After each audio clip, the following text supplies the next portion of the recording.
Hello everyone, welcome to our channel. आज हम लोग यूपी असिस्टेंट टीचर में एसएसटी का सेट 4 करेंगे और सेट 3 में हमने 50 क्वेश्चंस किए थे और आज हम लोग 50 क्वेश्चंस करेंगे। टोटल 100 क्वेश्चंस है इसमें। ओके, तो प्रैक्टिस सेट 2 है ये हमारा और हमने 51 से लेकर 51 तक हमने किए थे, 50 तक किए थे। आज हम लोग कितने करेंगे सेट 4 में? 51 to 100, ठीक है। 50 क्वेश्चंस करेंगे। टोटल कितने हैं? 100 क्वेश्चंस हैं, 100 नंबर के। तो हमारा 51 क्वेश्चन है, अमृता देवी स्मृति पुरस्कार जिसके लिए दिया जाता है वो है। देखिए, अमृता देवी जो अवार्ड दिया जाता है ये है वन और वन्य जीवों की सुरक्षा के लिए, यानी कि फॉरेस्ट और वाइल्ड लाइफ जो एनिमल्स होते हैं उनकी प्रोटेक्शन के लिए, ठीक है। फॉरेस्ट और वाइल्ड लाइफ एनिमल्स जो होते हैं उनके प्रोटेक्शन के लिए, क्योंकि देखिए सब मिलते जुलते ऑप्शन है। वृक्षारोपण और वन सुरक्षा, तो ये भी एक तरीके से क्या है, फॉरेस्ट का प्रोटेक्शन के बारे में है, लेकिन ये इसको याद रखिएगा वन और वन जीवों की सुरक्षा के लिए। अब देखिए नेक्स्ट क्वेश्चन है, निम्नलिखित ईंधनों में से कौन सा न्यूनतम पर्यावरणीय प्रदूषण उत्पन्न करता है। देखिए जो पॉल्यूशन होता है एनवायरनमेंट में, एनवायरनमेंट से पॉल्यूशन से बहुत क्वेश्चंस आते हैं टीचिंग एग्जाम में। एटमॉस्फेरिक लेयर से तो बहुत ही क्वेश्चन आता है, हर सेट में एक क्वेश्चन है, तो उसमें कोई गलती मत कीजिएगा, क्योंकि अगर उससे मान लीजिए क्वेश्चन आ जाए तो वो क्वेश्चन गलत ना हो। मैंने कहा है कि सबसे कम मिनिमम एकदम पॉल्यूशन एनवायरनमेंट किससे होता है, किसके जलने से होता है, तो डीजल से भी देखिए काफ़ी ज़्यादा पॉल्यूशन होता है, कोयले से भी होता है, मिट्टी का तेल जो होता है केरोसिन, इससे भी होता है, लेकिन हाइड्रोजन से नहीं होता है। इसलिए इस पे जो है रिसर्च चल रही है। और हाइड्रोजन इससे क्या होता है, क्यों नहीं होता है, क्योंकि जब ये ऑक्सीजन के साथ रिएक्शन करती है ना हाइड्रोजन, तो क्या देगी हमको? वाटर देगी। जलने के बाद क्या देती है? वाटर देती है।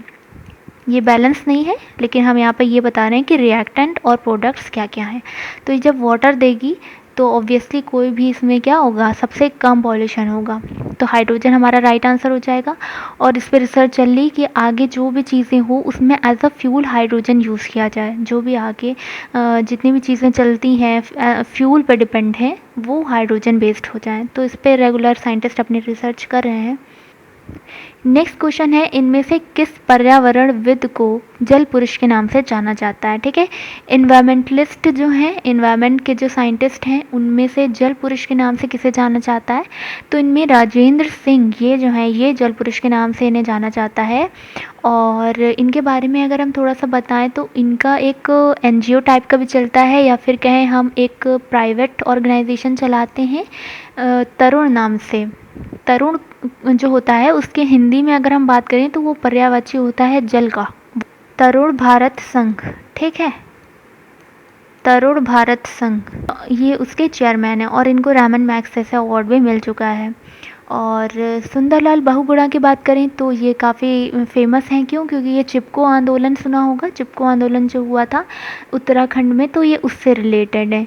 और सलीम अली की अगर हम बात करें तो ये कौन है, ये जो बर्ड्स जो होते हैं, बर्ड्स उनके साइंटिस्ट हैं, यानी कि ऑर्निथोलॉजिस्ट हैं। देखिए बर्ड जो ब्रांच आती है उसको इंग्लिश में कहते हैं ऑर्निथोलॉजी, उसकी स्टडी को कहते हैं ऑर्निथोलॉजी। और जो स्टडी करता है यानी कि जो साइंटिस्ट हुआ उसका, वो कौन होगा? ऑर्निथोलॉजिस्ट हो जाएगा। तो ये वो हैं सलीम। और जम्मू कश्मीर में एक इनका बर्ड सेंचुरी भी इनके नाम से बनी हुई है, सलीम अली राष्ट्रीय उद्यान करके है कुछ, ठीक है, तो नेशनल पार्क टाइप के हैं। नेक्स्ट है, अंतर्राष्ट्रीय पृथ्वी दिवस कब मनाया जाता है। देखिए ये जो अप्रैल मंथ के जो डेज़ हैं वो काफ़ी इंपॉर्टेंट है, क्योंकि वो काफ़ी सारे हैं और थोड़े थोड़े बस ये डेट के गैप से हैं। तो देखिए इसमें 22 अप्रैल को अंतर्राष्ट्रीय पृथ्वी दिवस मनाया जाता है, यानी कि अर्थ डे मनाया जाता है। और इस बार 2021 में इसकी थीम जो थी, थीम से भी क्वेश्चन आता है, तो थीम जो थी वो थी रिस्टोर आवर अर्थ, ठीक है, ठीक है, रिस्टोर आवर अर्थ, ठीक, ये इस बार थीम थी। और अगर हम 5 जून की बात करें तो ये तो काफ़ी फेमस है, ये इन्वायरमेंट डे सेलिब्रेट करते हैं world environment day. Next question है केंद्रीय खनन अनुसंधान संस्थान। ठीक है, तो ये खनन क्या होता है, माइनिंग वाला होता है। ठीक है, कोयला माइनिंग वाला। तो केंद्रीय खनन अनुसंधान संस्थान जो है ये कहाँ पर है धनबाद में। देखिए जो इधर झारखंड वाला इलाका जो है, झारखंड वाला, छत्तीसगढ़ झारखंड वाला, यहाँ पर ये वाला पूरा इंडस्ट्रियल पूरा एरिया है, यहाँ पर माइनिंग के लिए बहुत फेमस है। उधर वेस्ट बंगाल में भी थोड़ा पार्ट पड़ता है, वो सब माइनिंग के लिए बहुत फेमस है, कोयले के लिए बहुत फेमस है। और स्पेशली जो दामोदर वैली है ना वो बहुत फेमस है। उसी के आसपास के जो एरिया हैं जैसे धनबाद है और भी हैं, धरिया है, बोकारो है, ये बोकारो स्टील प्लांट सुना होगा, ये सब उधर ही के एरिया हैं। तो ये जो है ये काफ़ी फेमस है। तो जब भी आए ये क्वेश्चन तो धनबाद लगाएं, या फिर अगर स्टेट पूछा जाए तो झारखंड लगाएं। ठीक है, झारखंड में धनबाद है। नेक्स्ट है अमन धान उगाया जाता है। देखिए स्पीशीज़ होती हैं बहुत सारी, इसकी टाइप्स होती हैं हर चीज़ की। तो धान की अमन वाली टाइप्स जो है, ठीक है, अमन जो ये स्पीशीज़ है ये उगाया जाता है जून जुलाई के टाइम पे। ठीक है, जून जुलाई के टाइम पे ये उगाया जाता है, और जब इसकी कटाई का टाइम आता है तो वो नवंबर दिसंबर कुछ होता है। ठीक है, नवंबर दिसंबर। और जो स्पीशीज़ होती हैं उनके कुछ नाम होते हैं, एक होती है ऑस, एक होती है बोरो, ये सब कुछ स्पीशीज़ हैं जिसको हम लोग दलुआ कहते हैं। बोरो, ऑस को हम लोग कार भी कहते हैं। तो ये कई सारी स्पीशीज़ होती हैं। करनाल बंट एक बीमारी है। करनाल बंट ये जो एक डिज़ीज़ है, गेहूँ की डिज़ीज़ है। ठीक है, ये गेहूँ की डिज़ीज़ है, और ये है क्या, करनाल बंट जो है ये एक फंगल डिसीज़ है। देखिए बहुत सी चीज़ें होती है, बैक्टीरियल है, फंगल है, या फिर वायरल डिजीज़ है। कैसे डिजीज़ है, तो ये फंगल डिसीज़ है, यानी कि जिसे हम हिंदी में कहते हैं कवक। ठीक है, कवक की वजह से होने वाली डिसीज़ है करनाल बंट। याद रखिएगा किसकी है, गेहूं की है। निम्नलिखित में से कौन मानव जनित जीवों का एक उदाहरण है। मानव जनित यानी कि ह्यूमन मेड या फिर मैन मेड हो जाता है। मैन मेड यानी कि वो आर्टिफिशियल है, नेचुरल नहीं है। तो नेचुरल बायोम जो है इनमें से घास का मैदान ये नेचुरल बायोम है, और वर्षा वन ये भी नेचुरल बायोम है, जल तंत्र भी नेचुरल बायोम है, फसली भूमि जो है ये मैन मेड है। ठीक है, ह्यूमन के थ्रू बनाई हुई ये एक बायोम दिखाता है। नेक्स्ट, निम्नलिखित में से कौन सही सुमेलित नहीं है। कोयला सोनभद्र, ये बिल्कुल सही है। कोयला सोनभद्र के पास काफ़ी मिलता है, क्योंकि इधर वो गोंडवाना लैंड एरिया में मिलता है ना नीचे। तो सोनभद्र नीचे, ये मतलब यूपी में नीचे की तरफ है, वो इस तरह से कुछ है ना यूपी का, तो नीचे की तरफ है सोनभद्र। तो कोयला जो है इधर मिलता है। बलुआ पत्थर के लिए मिर्ज़ापुर, ठीक है, फेमस है। सिलिका बालू के लिए इलाहाबाद फेमस है। यूरेनियम झांसी नहीं, यूरेनियम जो है वो इधर, ये जो ये वाला पोर्शन है ना जो इधर नीचे छोटा सा लटका होता है, ये ललितपुर कहलाता है। और देखिए जो भी बच्चे एसएसटी वाले हैं, मतलब जो इसी के हैं एसएसटी वाले हैं जिनका सेक्शन 2 में है, वो एक बार यूपी स्पेशल ज़रूर देख के जाएं। यूपी स्पेशल से क्योंकि क्वेश्चंस हैं, क्योंकि ये यूपी का एग्ज़ाम है तो उससे पूछे भी जा सकते हैं, बिल्कुल सही है। तो एक बार वो ये यूपी स्पेशल ज़रूर देख के जाएँ, तैयार थोड़ा सा करके जाएँ, कहाँ का क्या फ़ेमस है। तो यूपी का एक बार मैप वाइज पूरा तैयार कर लीजिएगा, कहाँ पर क्या फ़ेमस है, कौन सी चीज़ें कहाँ के लिए फ़ेमस है। तो यूरेनियम की अगर हम बात करें तो ये ललितपुर में इसके काफ़ी ज़्यादा जो है वो भंडार मिले हैं, तो वहाँ ललितपुर इसके लिए फ़ेमस है, ये बिल्कुल सही है। तो यानी कि ये वाला जो है ये मैचिंग नहीं, यानी कि राइट आंसर क्या हो जाएगा, ये हो जाएगा। अब याद रखिएगा यहाँ से, इलाहाबाद सिल्का बालू के लिए फ़ेमस है, और मिर्ज़ापुर बलुआ पत्थर के लिए फ़ेमस है, सोनभद्र कोयला के लिए फ़ेमस है। नेक्स्ट क्वेश्चन है यूपी निम्नलिखित में से किन फसलों का देश में सबसे बड़ा उत्पादक है। आप देख रहे हैं यूपी स्पेशल के क्वेश्चन है ये। तो ये प्रोड्यूसर के आते हैं, ठीक है, प्रोडक्शन से आते हैं, और जो एक्सपोर्ट करते हैं उससे क्वेश्चन बनता है। तो यहाँ पे प्रोडक्शन की बात की गई है, तो फसलों में यूपी किन में 1 नंबर पे है। तो रैंकिंग की अगर हम बात करें तो गन्ना और आलू, ये 2 पे यूपी इस बार का, मतलब जो इकोनॉमिक सर्वे पे डिपेंड करता है ना, इकोनॉमिक सर्वे यानी कि जिसे हम हिंदी में कहते हैं आर्थिक समीक्षा। ठीक है, चलिए पूरा नहीं लिख रहे हैं, आर्थिक समीक्षा, समझ गए होंगे हम किसकी बात कर रहे हैं, जो बजट से पहले आता है। इकोनॉमिक सर्वे ये जो है इसके अकॉर्डिंग जो इस बार का है, यानी कि अभी 2021 तो होगा नहीं, 2019-20 के अकॉर्डिंग गेहूँ और सॉरी हाँ गेहूँ भी, गेहूँ, गन्ना और आलू, ये गेहूँ तो इसमें है नहीं ऑप्शन में, वरना वो भी हो जाता। तो याद रखिएगा गेहूँ, गन्ना और आलू ये तीनों जो है ये फर्स्ट नंबर पे हैं। और भी हैं, अभी यहाँ पर उनकी बात नहीं की है इन्होंने, तो डी हमारा ऑप्शन राइट हो जाएगा। ठीक है, गन्ना और आलू। गन्ना तो वैसे भी यूपी में हमेशा सबसे ज़्यादा प्रोडक्शन गन्ने का होता है, फिर आलू ये सब आते हैं। ठीक है, तो ये हो जाएगा हमारा ऑप्शन डी। नेक्स्ट क्वेश्चन है, इलाहाबाद का अशोक स्तंभ किसके प्रशासन के बारे में सूचना प्रदान करता है। देखिए इलाहाबाद का जो अशोक पिलर है ना, अशोक पिलर ये समुद्रगुप्त के बारे में बताता है। ठीक है, देखिए अशोक ने जो है जब इसकी कलिंग वॉर हुई थी, अशोक की ये तो इसके बारे में पता चलता है किससे, 30th इंस्क्रिप्शन से, इसके रॉक एडिक्ट से। ठीक है, 30th जो 13वां शिलालेख कहलाता है वो, तो उससे पता चलता है। और इसने क्या किया था तब, ये इसने अपना, क्योंकि इसमें बहुत ज़्यादा लोग मरे थे तो उसके बाद इसे बहुत दुख हुआ था, बहुत ज़्यादा तबाही मची थी पूरे में, तो इसको बहुत ज़्यादा दुख हुआ था। फिर क्या होता है, ये धीरे धीरे चेंज हो जाता है और इसका इसलिए बुद्धिज़्म को अडॉप्ट कर लेता है। तो जब वो रिलीजन अडॉप्ट कर लेता है उसके बाद ये पूरी इंडिया में इधर उधर जाता है और वहाँ पर अलग अलग जगह कहीं पे कुछ रॉक्स पे लिख रहा है, कहीं पे पिलर बना के गाड़ रहा है। तो ये वाली इस टाइप से लिखते थे अपने सोच को, अपने थॉट्स को। तो वो थॉट्स और वो चीज़ें जो है जब हमें आगे फ्यूचर में मिली मॉडर्न टाइम में, तो वो उससे हमें सबके बारे में पता चलता है। तो वहाँ पर एक इलाहाबाद में एक अशोक का एक पिलर था जिसमें इसने समुद्रगुप्त के बारे में लिखा था। तो इसमें इसने क्या लिखा था, इस जीती थी विनिंग चीज़ें थी उसके बारे में लिखा था। तो समुद्रगुप्त के यहाँ से विजय होने का पता चलता है। ठीक है, इसके विजय होने का पता चलता है। नेक्स्ट क्वेश्चन है, उस स्थल का नाम बताइए जहाँ से प्राचीनतम स्थायी जीवन के प्रमाण मिले। देखिए ये क्वेश्चन बहुत अच्छा है। इसमें इन्होंने क्या है, देखिए परमानेंट लाइफ के बारे में काफ़ी जगहों से पता चला है। जैसे ये जो है ना, मेहरगढ़ है, किले गुल मोहम्मद है, काली बंगा है, यहाँ से स्थायी जीवन के बारे में पता चला है, प्रमाण मिले, एविडेंसेस मिले। लेकिन सबसे पहले जो इन्होंने प्राचीनतम वर्ड लगा दिया, ये यहाँ पे इम्पॉर्टेंट हो गया है।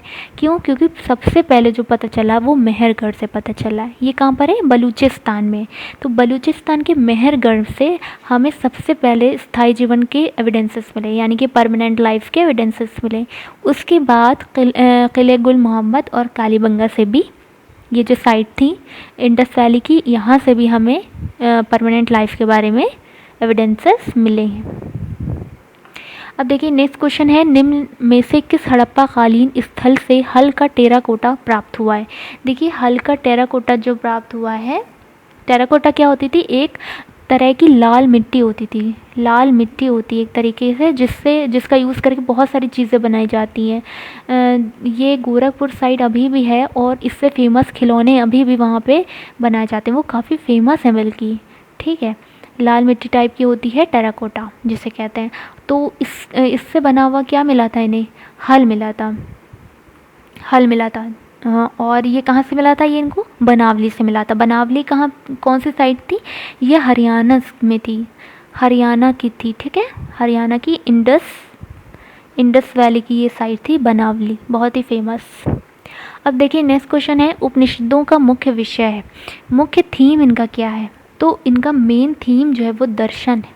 ठीक है, देखिए दर्शन इनका मेन थीम था। इनके नंबर पूछे जाते हैं, वो 108 हैं। ठीक है, 108 इनके नंबर्स हैं। टोटल उपनिषद कितने हैं, 108 हैं। नेक्स्ट क्वेश्चन, बुद्ध की मृत्यु के बाद प्रथम बौद्ध संगीति की अध्यक्षता की गई थी। देखिए बुद्ध की डेथ के बाद इनकी 4 बुद्धिस्ट काउंसिल हुई थी ना, 4 टोटल। तो फर्स्ट जो की गई थी वो किसने की थी, फर्स्ट वाली वो की थी अजातशत्रु ने। अजातशत्रु कहाँ का था, वो मगध का था।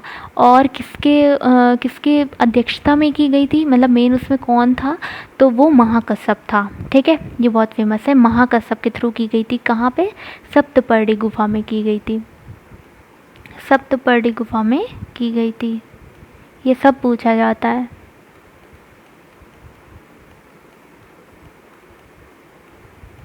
कहाँ पर? राजगृह में। ये भी पूछा जाता है। राजगृह के सप्तपर्णी गुफा में की गई थी। नेक्स्ट क्वेश्चन है, निम्नांकित में से कौन सी नदी घाटी गोंडवाना युगीन कोयला के भंडार की दृष्टि से सर्वाधिक महत्वपूर्ण है? देखिए अभी हमने बताई थी थोड़ी देर पहले, जो कौन सी घाटी है झारखंड के साइड? दामोदर नदी घाटी, ठीक है। दामोदर नदी, ये जो वैली है पूरी, ये इसमें समझ लिए कोयला के मतलब बहुत ज़्यादा कोयला है इसमें देखने को मिलता है नीचे, ठीक है। ज़मीन के नीचे बहुत ज़्यादा कोयले के पूरे भंडार हैं और इसीलिए ये एरिया जो है पूरा माइनिंग का है, पूरा खनन का है, माइनिंग। और यहाँ पर क्या है? झारखंड वाला एरिया ये। नेक्स्ट है, निम्नलिखित में से कौन सा जोड़ा सही है? असम बरौनी तेल शोधन केंद्र, आंध्र प्रदेश विशाखापट्टनम। ये तो देखने से ही लग रहा है ये बिल्कुल सही है, क्योंकि आंध्र प्रदेश और विशाखापट्टनम बोल दिया है, तो ये हमारा बिल्कुल सही है और यही पूछा है, यानी कि बाकी सारे गलत हैं। अब देखते हैं उसमें क्या गलत है। देखिए बरौनी तेल शोधन केंद्र जो है ना, ऑयल रिफाइनरी की यहाँ पे बात की गई है, तो जो बरौनी है ये कहाँ पर है? ये बिहार में है। याद रखना भी आसान है, दोनों बी से हैं। बिहार में है बरौनी। और कोयली की अगर हम बात करें तो कोयली है गुजरात में, कोयली ऑयल रिफाइनरी जो है वो गुजरात की है। और मथुरा ऑब्वियसली कहाँ की होगी? ये यूपी की होगी, ठीक है।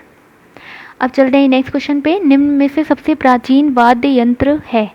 वाद्य यंत्र जो म्यूज़िक इंस्ट्रूमेंट होते हैं उनमें पूछा सबसे ओल्ड कौन सा है? तो यहाँ पे ऑप्शन है सितार, सरोद, तबला, वीणा। देखिए सितार, सरोद, तबला, ये तीन जो हैं ये मेडिवल टाइम के हैं, ठीक है। मेडिवल टाइम के हैं, यानी कि जो मध्यकालीन जो था टाइम, इतिहास, हिस्ट्री जिसे कहते हैं हिंदी में, मध्यकालीन जो टाइम था उसके हैं ये। लेकिन ये वीणा जो है ये एंशिएंट टाइम की है, ये काफ़ी ज़्यादा एंशिएंट टाइम की है, ठीक है। तो ये हमारा राइट आंसर हो जाएगा, ठीक है। ये समझ में आ गया, सबसे पुरानी है वीणा। नेक्स्ट, गुर्जर प्रतिहार वंश की स्थापना की थी? देखिए फाउंडर्स पूछे जाते हैं तो उनकी लिस्ट ज़रूर देख लीजिएगा। गुर्जर प्रतिहार, ये जो प्रतिहार डायनेस्टी है ये काफ़ी ज़्यादा फेमस थी, रही थी अपने टाइम पे। और ये गुर्जर जो है ये जाति थी, इसलिए ये से रिलेटेड है। और इसकी स्थापना की थी नागभट्ट प्रथम ने, ठीक है। ये इसका राइट आंसर है। और इनके बारे में हम थोड़ा सा बताते हैं अगर, तो इनके बारे में देखिए गुर्जर प्रतिहार के बारे में काफ़ी जगह से पता चलता है। एक तो सुना होगा जो एहोल इंस्क्रिप्शन है, जो बहुत पूछा जाता है। हम देख रहे हैं कि आपके एसएसटी में इंस्क्रिप्शन से काफ़ी क्वेश्चन हैं, उससे रिलेटेड हैं या घुमा फिरा के उससे रिलेटेड हैं, ठीक है। तो एहोल जो इंस्क्रिप्शन था किसने लिखा, किसका था वो, उससे किसके बारे में पता चलता था? पुलकेशन II।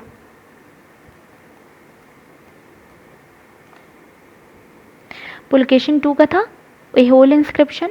तो ये जो है इस यहाँ से पता चलती है। और दूसरा गुर्जर प्रतिहार के बारे में पता चलता है हर्षचरित से, हर्षचरित से। अब ये बताइए इसको किसने, ये किसकी थी हर्षचरित? हर्षवर्धन की नहीं थी ये कन्फ्यूज़न होता है। ये थी बाण भट्ट की, ठीक है, बाण भट्ट की थी।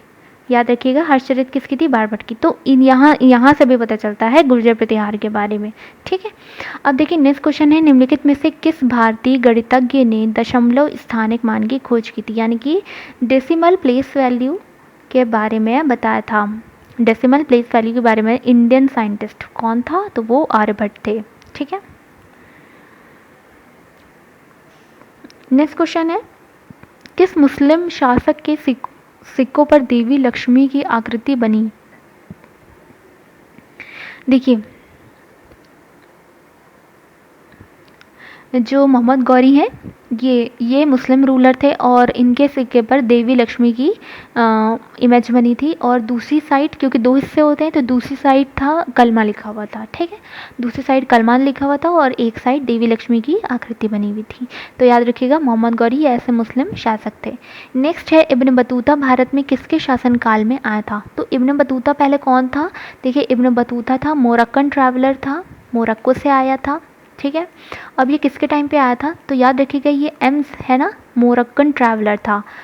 किसके शासनकाल में आया था? मोहम्मद बिन तुगलक से। ये भी एम से स्टार्ट हो रहा है, देखिए, क्योंकि तुगलक डायनेस्टी स्टार्ट होती है ग़ियासुद्दीन तुगलक से, ठीक है, और फिर आता है मोहम्मद बिन तुगलक। तो याद रखिएगा, ये कन्फ्यूज़न मत हो जाइएगा कि कौन सा वाला तुगलक, क्योंकि सारे यहाँ पे ग़ियासुद्दीन भी दिया है, फ़िरोज़ भी दिया है, तो कौन सा वाला तुगलक था?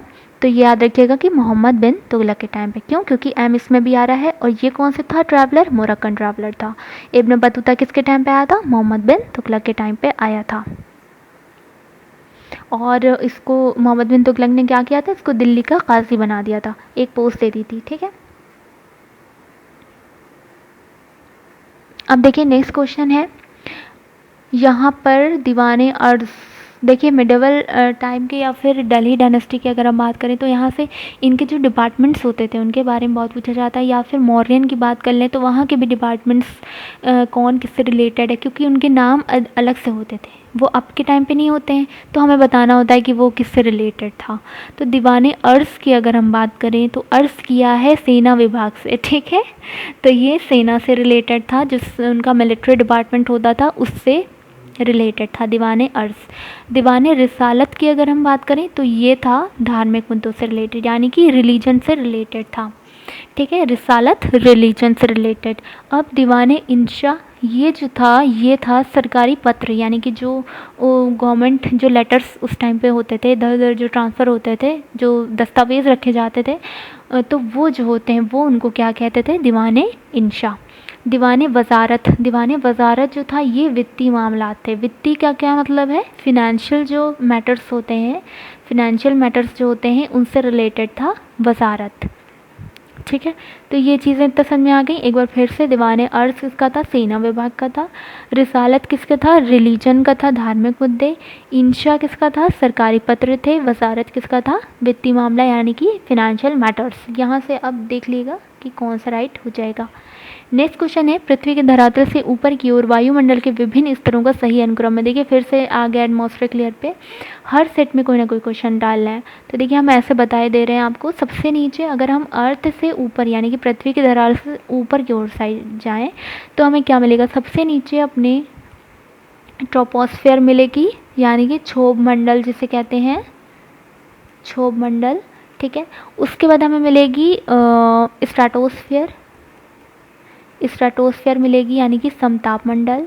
उसके बाद हमें मिलेगी मेसोस्फेयर, यानी कि मध्य मंडल। उसके बाद हमें मिलेगी एक्सोस्फेयर, सॉरी आयनोस्फेयर मिलेगी, आयनोस्फेयर मिलेगी, यानी कि आयन मंडल, आयन मंडल।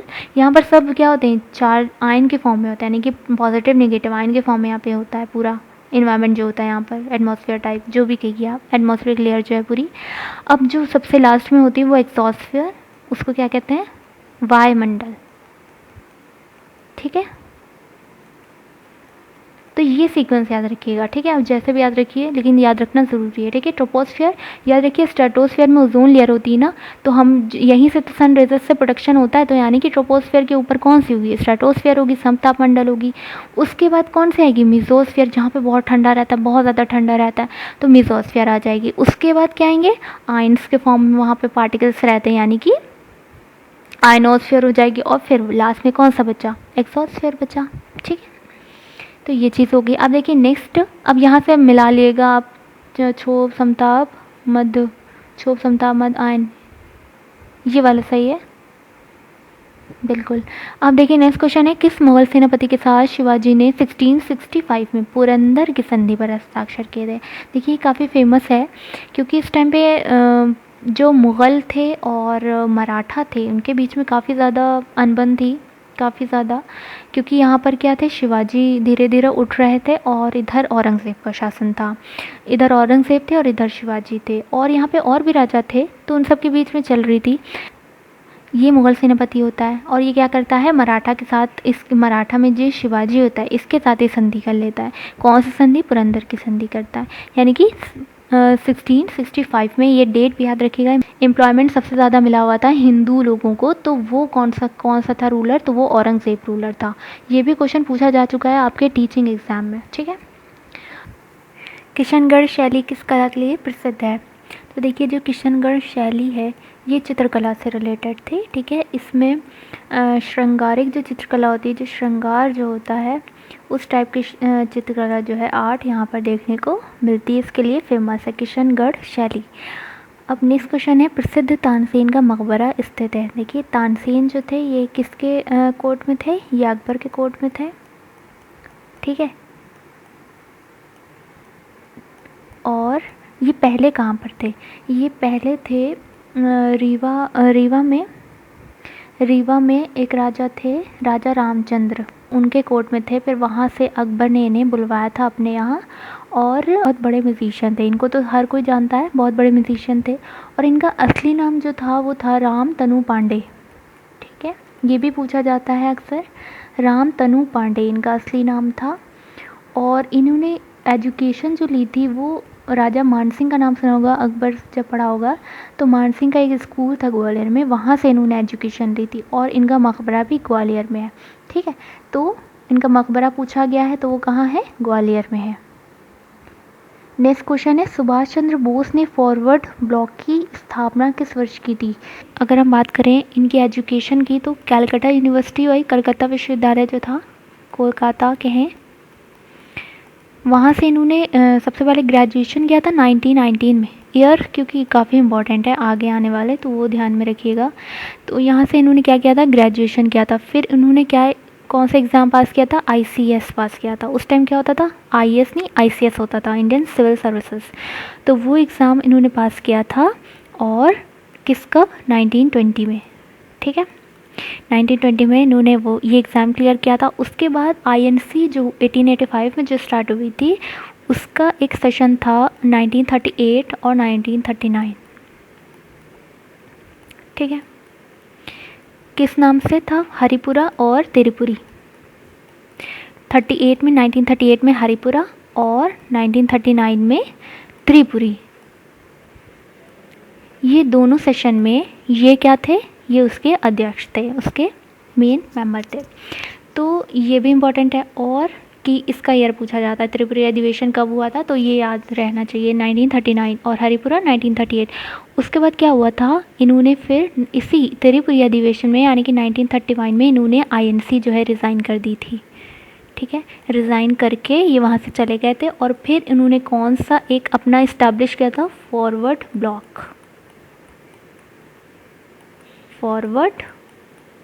ब्लॉक उन्होंने इस्टेब्लिश किया था। उसके बाद ये जर्मनी चले गए थे। फिर इन्होंने क्या बनाया था, आज़ाद हिंद फौज,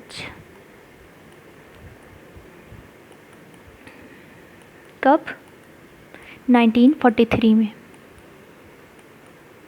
ठीक है। तो ये कुछ ईयर्स हैं जो काफ़ी पूछे जाते हैं कि आज़ाद हिंद फौज कब बनी थी, फॉरवर्ड ब्लॉक, और ये किसकी है, सुभाष चंद्र बोस की, ठीक है। और फॉरवर्ड ब्लॉक कि किस वर्ष इसकी इन्होंने स्थापना की थी, तो किस में, त्रिपुरी, 1939 आ जाएगा। त्रिपुरी का जब अधिवेशन इन्होंने किया था तो यहाँ से रिज़ाइन करके इन्होंने फॉरवर्ड ब्लॉक उसी टाइम बनाया था, तो 1939 हो जाता है। तो इस तरह से इन्होंने घुमा के क्वेश्चन कर लिया है। ये त्रिपुरी अधिवेशन बोलते तब भी 1939 ही आंसर होता, ठीक है। तो ये चीज़ें बहुत इंपॉर्टेंट हैं, इनसे रिलेटेड इन्हें याद रखिएगा। नेक्स्ट क्वेश्चन है, मुसलमानों के लिए पृथक राष्ट्र का विचार दिया था। देखिए सबसे पहले इस सेपरेट एक राष्ट्र होना चाहिए मुसलमानों के लिए, ये थॉट जो था वो मोहम्मद इकबाल का था, ठीक है, मोहम्मद इकबाल का। नेक्स्ट क्वेश्चन है, VD सावरकर द्वारा स्थापित गुप्त संगठन था। देखिए इनका एक खुफिया, एक जिसे कहते हैं स्पाई ऑर्गेनाइजेशन, वो था VD सावरकर का, कौन सा, अभिनव भारत। ये महाराष्ट्र में था, नासिक में बना था, महाराष्ट्र के नासिक में, ठीक है। नेक्स्ट है, किस गवर्नर जनरल के समय भारतीय भाषा प्रेस अधिनियम समाप्त किया गया। देखिए एक तो ये जो भारतीय भाषा प्रेस अधिनियम जो आए थे, ये जो जितने भी ये प्रेस के एक्ट आए थे, तो ये आए थे और कब ख़त्म किया गया था, ये दोनों ही चीज़ें इंपॉर्टेंट हैं।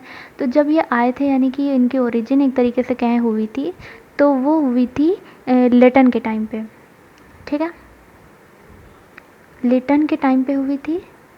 इसने बहुत अजीब पॉलिसीज़ निकाली थी जो बहुत ही मतलब ख़राब थी एक तरीके से इंडियंस के लिए। तो उसी में ये भी एक थी, वर्नाकुलर प्रेस एक्ट, ये सब पॉलिसीज़ जो थी तो ये लिटन ने निकाली थी, ठीक है, इसके टाइम पे आई थी और ख़त्म हुई थी, किसने ख़त्म किया था? रिपन ने ख़त्म किया था। ठीक है, जिनको क्या कहते हैं? लोकल सेल्फ गवर्नमेंट का फादर भी कहते हैं। ठीक है, ये याद रखिएगा, रिपन ने इसे ख़त्म किया था। इसमें क्या था? इसमें था कि जो है मतलब जो इंग्लिश प्रेस जो रहेगी ब्रिटिशर्स की, तो उसको सारी इन्होंने आज़ादी दे दी थी, और उसमें जो देशी जो भाषा होती थी, यानी कि जो भारतीय भाषा की होती, उन पे पूरी तरह से रोक लगा दी थी। तो एक तरीके से कहा जाता था कि देखिए, मीडिया को जब रोक दिया जाएगा, बंद कर दिया जाएगा, तो उसको क्या मुंह बंद करना ही कहेंगे। तो इसको कहा गया था मुंह बंद करने वाला एक्ट। ठीक है, एक्ट बोला गया था, और बाद में रिपन ने इस एक्ट को ख़त्म कर देता है, रद्द कर देता है। तो यहाँ पर पूछा गया है किसने ख़त्म किया, तो लॉर्ड रिपन हो जाएगा आंसर। नेक्स्ट, उत्तर प्रदेश में पंचायती राज संस्थाओं में महिलाओं के लिए आरक्षित स्थानों की संख्या कितनी है? देखिए, पंचायती राज यूपी में कितनी है? 1/3 है। जो फीमेल्स का जो नंबर है, रिजर्वेशन जो है उनका, वो टोटल जितने भी वैकेंसी होती हैं, जितने भी प्लेस होते हैं, उनका 1/3 है। तो ऑप्शन नंबर ए बिल्कुल सही है।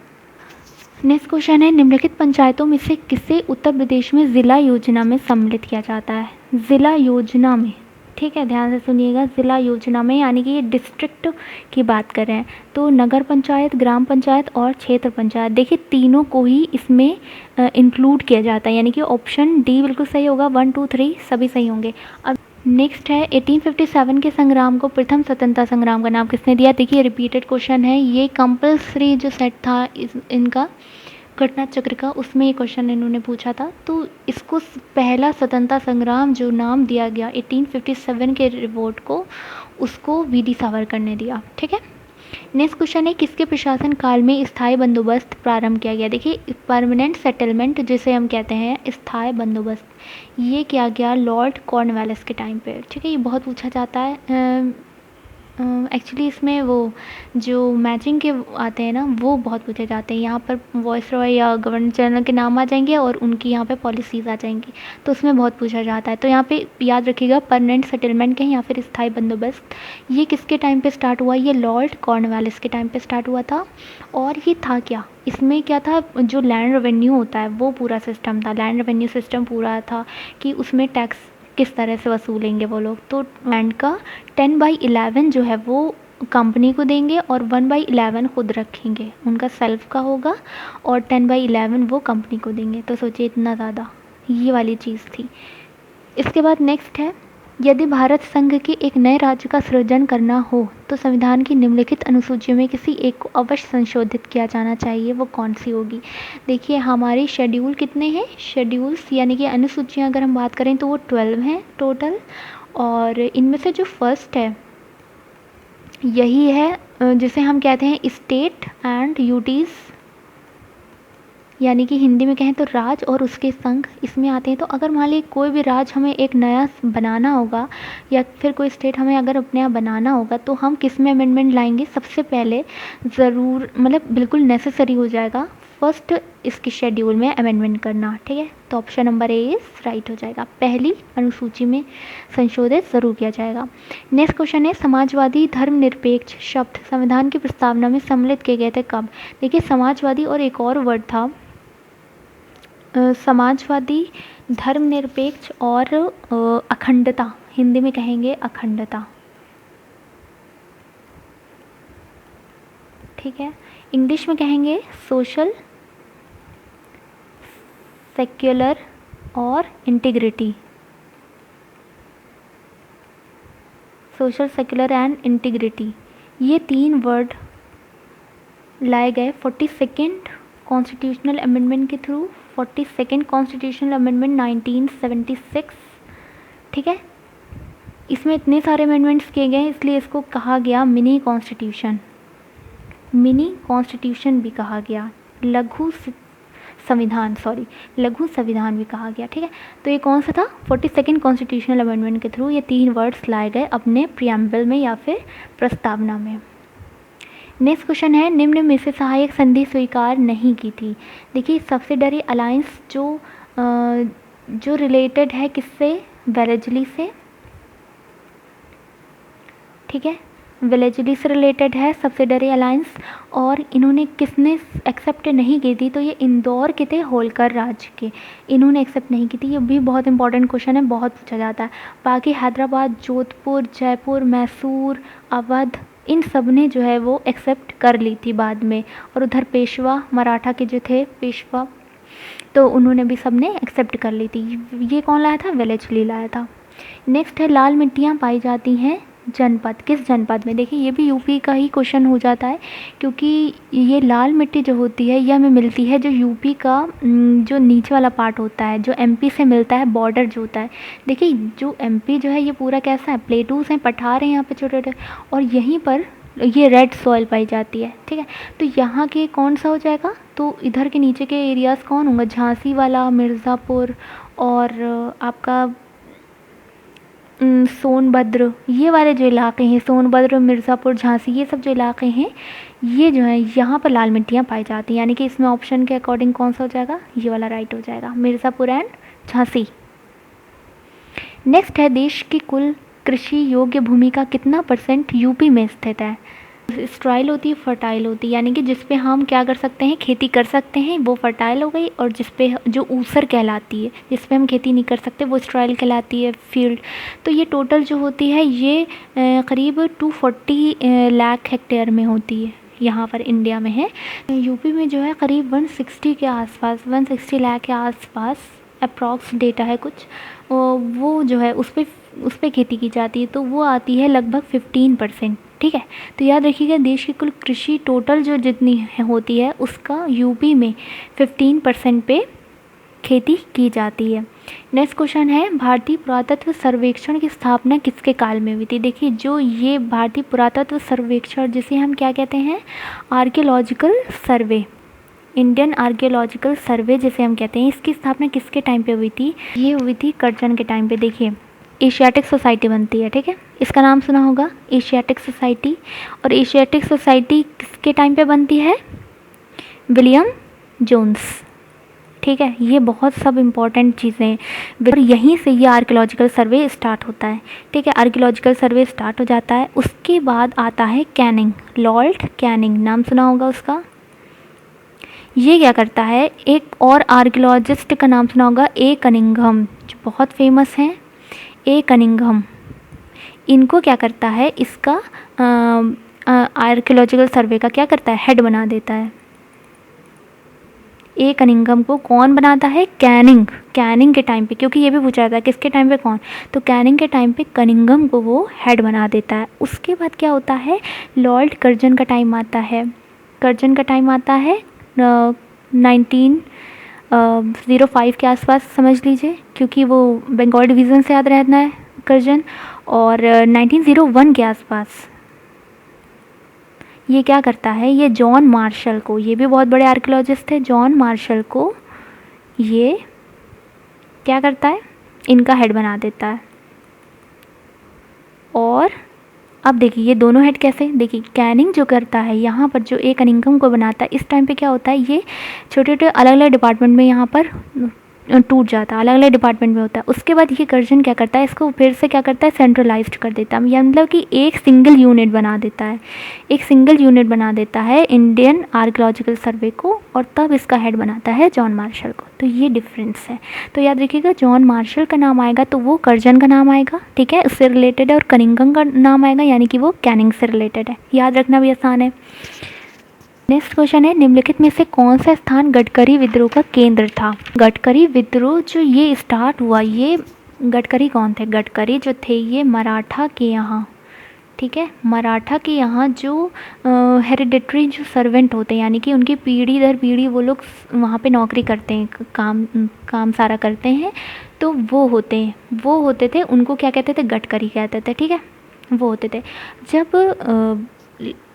जब वो लैंड रेवेन्यू बहुत ज़बरदस्ती ब्रिटिशर्स वसूलने लग रहे थे, तो क्या हो गया था, अब इन लोग को भी अपना देना सब पड़ गया था, और प्लस क्या हो गया था, इनकी नौकरी भी चली गई थी, यानी कि इनके जो हेड होते थे, जिनके यहाँ ये काम करते थे, उन्होंने भी इनको छोड़ दिया, इनकी सर्विस को छोड़ दिया बिल्कुल।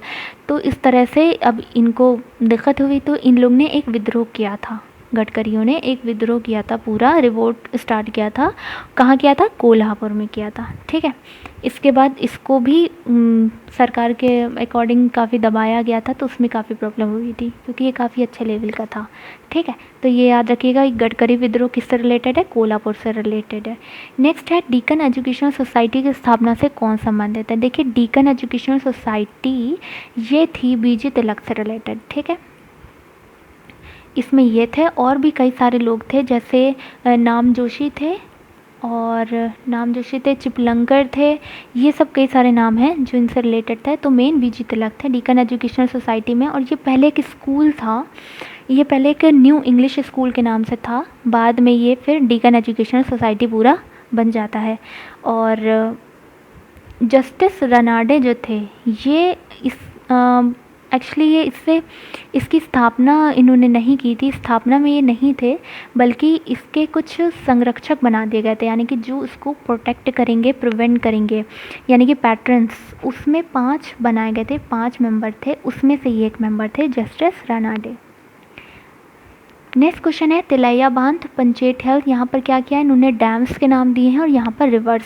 अब देखिए, ये काफ़ी इंपॉर्टेंट है, इसमें ये वाली माता टीला ये बहुत फेमस है। देखिए, कुछ क्वेश्चन होते हैं जिनसे जो बार बार रटे रटाए पूछे जाते हैं, तो उसमें से ये क्वेश्चन और तिलैया, ये 2 डैम ऐसे हैं जो बहुत पूछे जाते हैं। तो ये माता टीला कहाँ पर है? ये बेतवा रिवर का है, बहुत अच्छे से याद कर लिएगा, माता टीला बेतवा रिवर का है।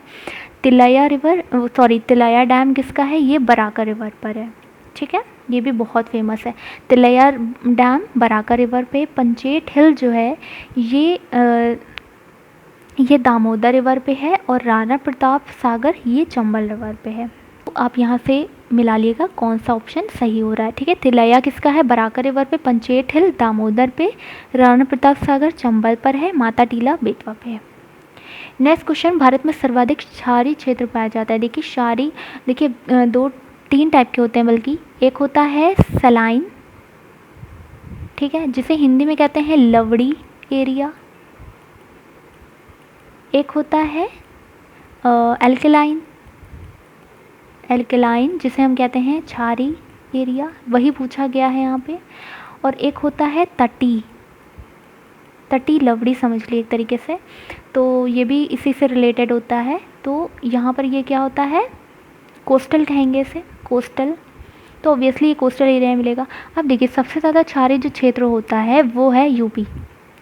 अगर यही पूछा जाए सबसे ज़्यादा लवड़ी यानी कि सलाइन वाला क्षेत्र कौन सा है, तो वो गुजरात हो जाएगा, याद रखिएगा। ऑब्वियसली गुजरात क्या है? कोस्टल में है, यहाँ पर सलाइन वाटर ज़्यादा मिलेगा। सलाइन यहाँ की सॉइल कैसी होगी? ज़्यादातर लवड़ी होगी यहाँ पर सॉइल। ठीक है, तो एल्कलाइन कौन सा एरिया है? क्षारीय क्षेत्र, वो यूपी में सबसे ज़्यादा है, यूपी।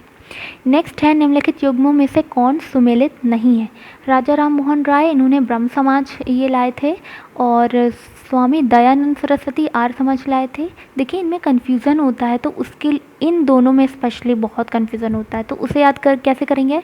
देखिए, दयानंद में या आया है और आर्य में भी या आया है। ठीक है, ये याद रखिएगा, तो दूसरा ऑटोमेटिक ये हो जाएगा, ब्रह्म समाज राजा राम मोहन राय हो जाएगा।